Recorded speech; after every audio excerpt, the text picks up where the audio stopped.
It's time for Charting Futures, where we dive into the futures markets through the charts. And after last week's big moves in the currency markets, we're taking a closer look at the euro against the dollar. Here's a 5-day chart of the dollar, the euro against the dollar. And look at that nosedive when the ECB was a bit more dovish than expected. In fact, at one point last week, the euro was on pace for its worst week of the year. But the question here is, was technical damage done on last week's selling action? So let's take a look at this longer term chart here in the Bloomberg, and you can view this 2-year chart of the euro against the dollar using the GTV function, and we see a beautiful uptrend from December of 2016 all the way until April of this year, and then a bit of a reversal here as that uptrend has started to drop. This area in orange represents that drop from last week. It may suggest that a big move to the upside could happen if there's a bit of a reversal here, but the more likely outcome is that sort of a bearish continuation pattern, and we could see a quick drop down to 110 or so, maybe even lower. So to talk more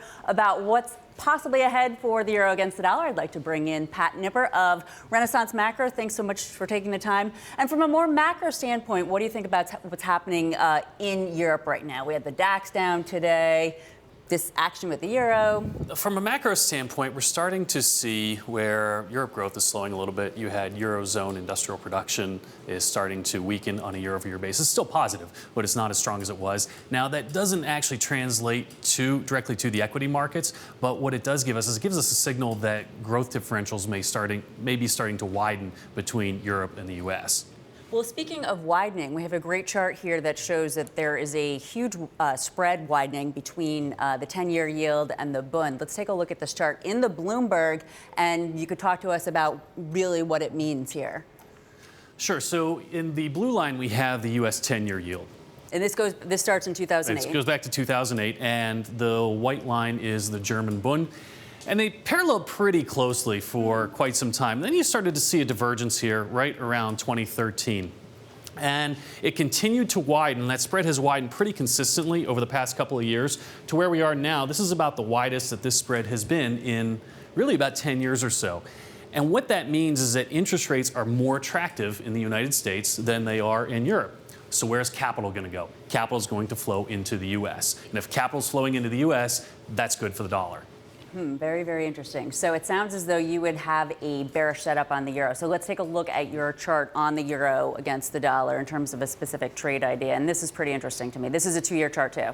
This is a 2-year chart. And what you see here is you saw that the euro had a peak here in September, came back a little bit, and then peaked again in February. And this is the front month contract, correct? Right. This is a front month contract. It's a rolling contract. This rally here fizzled out. And if you take a look at what happened on Thursday of last week, we actually call it a volatility alert. That move was a 3 standard deviation event compared to recent volatility in terms of the trading range of this. What that means is pay attention. It means something's going on here in that direction that you need to be aware of. And we also had that long break of the trend line. So what we see here is trading right near the bottom of this range. I think it comes back to you a little bit into about the 117 range or so. I think that's a good place to engage on the short side. Okay, so you would be selling the euro futures starting around 117, and your target is 108, maybe even lower. You're telling me earlier 104 if you were going to get greedy. It is, because that's where you have a longer-term congestion zone going back several years. Yeah, right back there. Back in there. 120 stop. Pat Nipper of RenMac, thanks so much for taking the time to join us for Charting Futures.